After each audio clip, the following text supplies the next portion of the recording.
Good day po, this is Joaquin David Batallones. Nagkaroon kay mag-answer ta og 20 items na rationalization sa chemistry. Ako i-explain nga no sakto siya and also nga no sayop ang uban choices. So let's start. So, number 1. Rank the set of ions in order of decreasing size. Calcium 2 plus, strontium 2 plus, magnesium 2 plus. So here's the choices. A. Magnesium 2 plus greater than calcium 2 plus greater than strontium 2 plus. B. Magnesium 2 plus is less than calcium 2 plus less than strontium 2 plus. C. Strontium 2 plus greater than calcium 2 plus greater than magnesium 2 plus. D. Strontium 2 plus less than calcium 2 plus less than magnesium 2 plus. So ang akong answer for number 1 is letter C, which is strontium 2 plus greater than calcium 2 plus greater than magnesium 2 plus. Here's my explanation. Sakto ang letter C kay mao ni ang iyang decreasing order. So why sayop pa ng A, B, and D? Sayop ang A kay giuna ang magnesium 2 plus na pinakagamay. Sayop ang letter B kay increasing ni siya o dili decreasing. And sayop pod ang letter D kay giuna ang strontium 2 plus nga murag pinakagamay. Pero siya man ang pinakadako. Okay, so let's proceed. Number 2. Rank the elements in the order of increasing ionization energy 1 or first ionization energy, krypton, helium, argon. A. Krypton less than argon less than helium. B. Krypton greater than argon greater than helium. C. Argon greater than krypton greater than helium. D. Argon less than krypton less than helium. So akong answer for number 2 is letter A. Krypton less than argon less than helium. So here's why. Sakto siya kaya ionization energy musaka as you move left to right. Og musaka pod kung mas gamay ang atom. Helium is the smallest, so highest ionization energy. Krypton the largest, so lowest. So sayo pang letter B kay giuna ang argon instead of krypton, whereas krypton should come first. Sayo pang letter C kay helium is actually the highest ionization energy, dili lowest. And sayo pang letter D kay ang order, helium dapat nasa pinakataas, dili sa tunga. Number 3. What is the electronic configuration for the element O or oxygen? A. 1s2, 2s2, 2p5. B. 1s2, 2s2, 2p4. C. 1s2, 2s2, 2p3. D. 1s2, 2s2, 2p2. So my answer sa kaning number 3 is, which is letter B. 1s2, 2s2, 2p4. So nga naman, sakto ang letter B kay total equals 2 plus 2 plus 4 equals 8 electrons, which ang equal niya is oxygen. Sa iyo pang letter A kay 9 electrons na, so pang fluorine. Sa iyo pang letter C kay 7 electrons lang, carbon group or nitrogen-like. And sa iyo pang letter D kay 6 electrons lang, carbon. 4. A child has a body temperature of 38.7 degrees Celsius and normal body temperature is 28.6 degrees Fahrenheit. What is the child's temperature in kelvins? A. Negative 234.45 Kelvin. B. 234.45 Kelvin. C. Negative 311.8 Kelvin. D. 311.8 Kelvin. So akong answer aning number 4 is letter D, which is 311.8 Kelvin. So here's my explanation. Sakto ang letter D, kaya gamit ang formula K equals degrees Celsius plus 273.15. Sayo pang A, kay impossible kay Kelvin, dili negative. Sa iyo pang letter B kay kulang siya og 77 Kelvin kay wala gi-add ug sakto ang positive 273. Sa iyo pang letter C kay negative value. Physically impossible sa Kelvin scale. 5. Blank is based on differences in particle size and is often used to separate a solid from a liquid, which flows through the tiny holes in filter paper as the solid is retained. A. Distillation. B. Evaporation. C. Filtration. D. Chromatography. So, akong answer for number 5 is letter C. Filtration. Sakto ang letter C kay solid particles matrap sa filter paper. So, sa liquid siya moagi. Sa iyo pang letter A, kay separation by boiling point differences, dili particle size. Sa iyo pang letter B, kay it removes liquid solvent, dili solid-liquid separation directly. Sa iyo pang letter D, kay based on solubility and polarity, dili particle size. 6. What is the balanced equation for this reaction? Blank C8H18 plus blank O2 2 blank CO2 plus blank H2O. A. 2C8H18 plus 25O2 to 16CO2 plus 18H2O. B. C8H18 plus 25 over 2 O2 to 8CO2 plus 9H2O. C. 2C8H18 plus 25O2 to 18CO2 plus 16H2O. D. C8H18 plus 25 over 2 O2 to 9 CO2 plus 8 H2O. So, ang answer ng number 6 is letter A. 2C8H18 plus 25O2 to 16CO2 plus 18H2O. So, nga nung A ang saktong na answer. Sakto siya kay naka-integer form. Sa iyo pang letter B, sakto ta na siya pero fractional. Sa iyo pang letter C kaya ang C and H dili match. Sa iyo pang letter D kaya ang C and H dili po siya match. 7.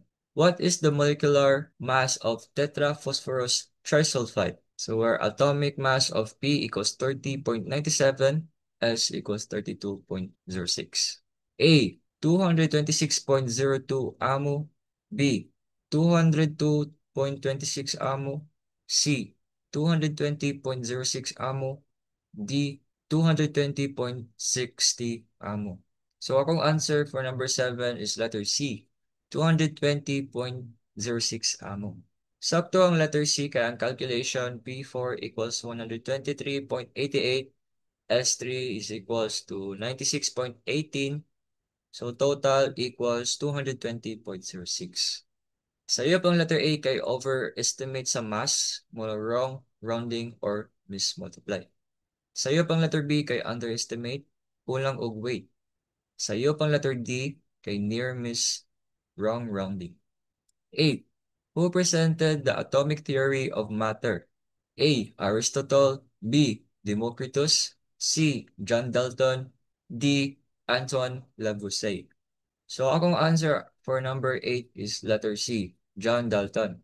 So nga naman, sakto ang C kay siya ang nag-formulate sa modern atomic theory with experiments. Sa iyo pang letter A, siya ang nagtuo nga matter is four elements, which is earth, air, fire, and water, not atoms. Sa iyo pang letter B, gi-introduce niya ang idea autonomous pero walay scientific theory or evidence. Sa iyo pang letter D, may father siya sa chemistry pero focus siya sa conservation of mass, dili atomic theory. 9. Pitchblende is the most important compound of uranium. Mass analysis of an 84.2 G sample of pitchblende shows that it contains 71.4 grams of uranium, with oxygen the other only element.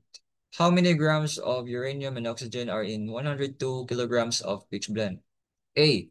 8.4 times 10 to the exponent of 4 grams uranium, 1.52 times 10 to the power of 4 grams oxygen. B. 86.8 times 10 to the exponent of 4 grams uranium, 15.21 times 10 to the exponent of 4 grams oxygen. C. 84.80 times 10 to the power of 4 grams uranium, 15.12 times 10 to the exponent of 4 grams oxygen, and D, 8.65 times 10 to the exponent of 4 grams uranium, 1.55 times 10 to the exponent of 4 grams oxygen. So akong answer for number 9 is letter D, 8.65 times 10 to the exponent of 4 grams uranium, and 1.55 times 10 to the exponent of 4 grams oxygen. So nganong D ang saktong answer? Kay gamit sa mass ratio. Sa iyo pang A kay ang ratio kulang gamay. Sa iyo pang letter B kay sobra kadako, overestimated. Sa iyo pang letter C, sa scaling sa decimal. 10. This or this law or laws states that the total mass of substances does not change during a chemical reaction. A. Law of definite proportions. B. Law of multiple proportions. C. Law of mass conservation. D. All of the above. So akong answer aning number 10 is letter C. Law of mass conservation. So nganong sakto siya? It's because mass is neither created nor destroyed in a chemical reaction. Sa iyo pang letter B kay focus on mixed ratio of elements sa compound. Sa iyo pang B kay focus on whole number ratios of elements in compounds. Sa iyo pang letter D, dili tanan, only law of conservation ang mo state about total mass. 11. Which of the following statements is or are true? First, the scientific method is a process designed to explain and predict phenomena. Second, hypotheses are not tested by controlled experiments, but it can be revised. Third, observations can be expressed as natural law. Fourth, a model or theory can be developed to explain the observed phenomena if and only if a hypothesis is supported with reproducible data. So here's the choices. A, first, second, and fourth. B, first only. C, first, second, and third. D, first, third, and fourth. So akong answer aning number 11 is letter B. So first only. The scientific method is a process designed to explain and predict phenomena. So here's why. Sakto ang letter B kaya ang first ra ang tinod nga walay sa iyo. Sa iyo pang letter A kaya ang second mali. Kaya hypothesis gyud testingan sa experiments. Sa iyo pang letter C kay second and third mali. Sa iyo pang letter D kay third mali. Observations, dili automatic mahimog natural law. 12. Rank the elements in the order of decreasing atomic size. Calcium, magnesium, strontium. So here's the choices. A. Magnesium less than calcium less than strontium. B. Magnesium greater than calcium greater than strontium. C. Strontium greater than calcium greater than magnesium. D. Strontium less than calcium less than magnesium. So akong answer for number 12 is letter C, strontium greater than calcium greater than magnesium. So nga naman, C ang sakto kay size increases down group to decreasing, which is equals strontium greater than calcium greater than magnesium. Sa iyo pang letter A, kay this is increasing order, dili decreasing. Sa iyo pang letter B kay opposite sa periodic trend, and sa iyo pang letter D is tungod sa order. 13. Blank is based on differences in solubility. The mixture is dissolved in a gas or liquid, and the components are separated as this solution, called the mobile phase, flows through a solid or viscous liquid, called the stationary phase. A. Distillation. B. Evaporation. C. Filtration. D. Chromatography. So akong answer for number 13 is letter D, chromatography. Kay separation by solubility differences. Sa iyo pang letter A kay based on boiling points. Sa iyo pang B kay it removes solvent, not solubility differences. Sa iyo pang C kay based on particle size. 14. What is the ionic compound formed from this pair of elements? Magnesium and nitrogen.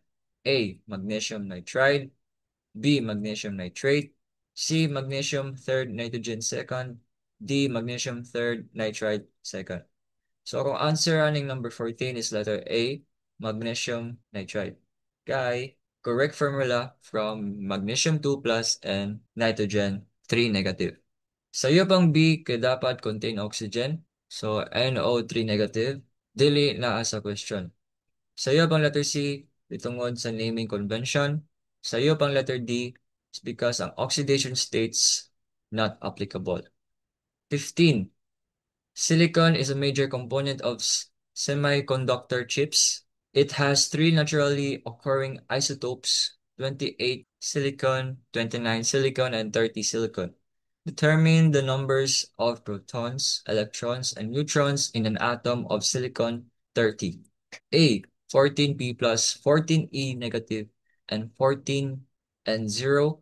B. 14p plus 14e negative and 15 and 0. C.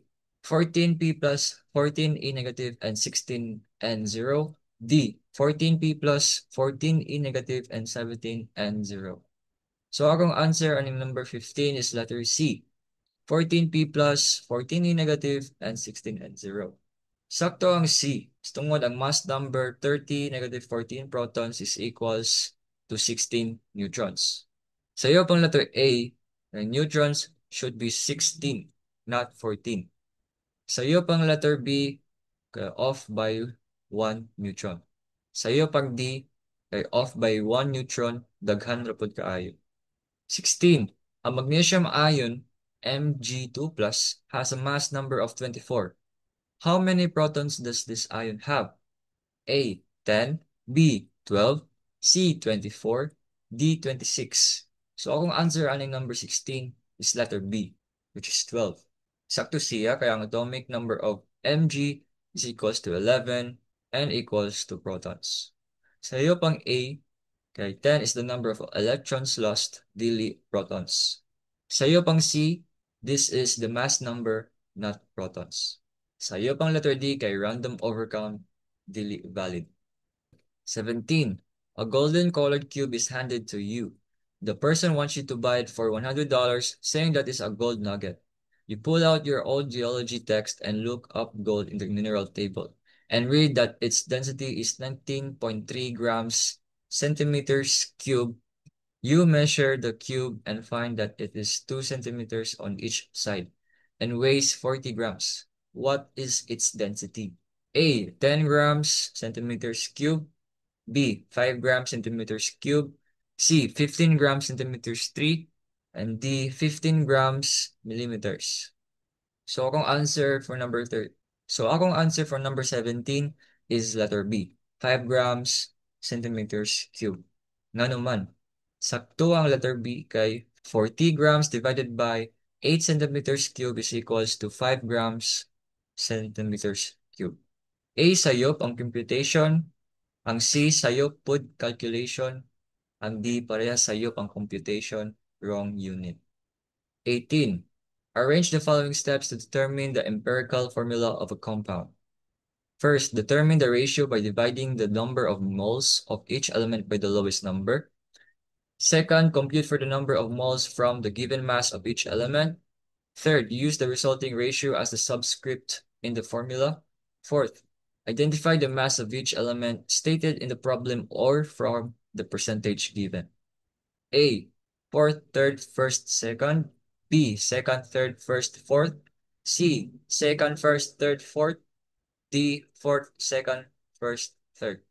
So akong answer aning number 18 is letter D. So the following steps is fourth, second, first, and third. So why letter D? Sakto siya kay unang kuhaon ng mass, which is ang fourth. Dayon compute moles, which is second. Then ratio first. Last dayon ang formula subscripts, which is ang third. Sa iyo pang A kay giuna ang formula subscripts, third, bisan wala pa ratio og moles. Sa iyo pang B kay giuna ang moles, which is ang second, bisan wala pa ang mass. Sa iyo pang C, same reason gihapon, giuna ang moles, pero wala pa gihapon ang mass. Unya gibutang ang mass sa katapusan. 19. A saturated solution of a salt is made by dissolving 10 grams of the salt in 100 millimeters of water at 25 degrees Celsius. What is the solubility of the salt at 25 degrees Celsius? A. 30 grams per 100 millimeters. B. 20 grams per 100 millimeters. C. 10 grams per 100 millimeters. D. 40 grams per 100 millimeters. So akong answer aning number 19 is letter C. 10 grams per 100 milliliters. So nganong C ang sakto na answer? It's because gikan sa given, which is 10 grams salt in 100 millimeters. Sa'yo pang letter A, taas na siya, dili based on problem data. Sa'yo pang B, dili supported by data. And sa'yo pang D, kay made up, walay basis. Lastly, number 20, the three dots in the Lewis dot diagram for boron indicate that it blank. A. Can only form triple covalent bonds. B. Scores a 3 on Pauling's electronegativity scale. C. Has 3 valence electrons. D. Can bond with 3 other atoms. So akong answer aning 20 is letter C. Has 3 valence electrons. So nga naman, sakto ang C kay boron has 3 in its outer shell. Sa'yo pang A kay dili mao ang pasabot. That's equals valence E negative. Sa'yo pang letter B kay ang actual electronegativity is approximately 2.04, not 3. Sa'yo pang letter D kay possible pero dili ang direct meaning sa dots. So that's all. Thank you and goodbye.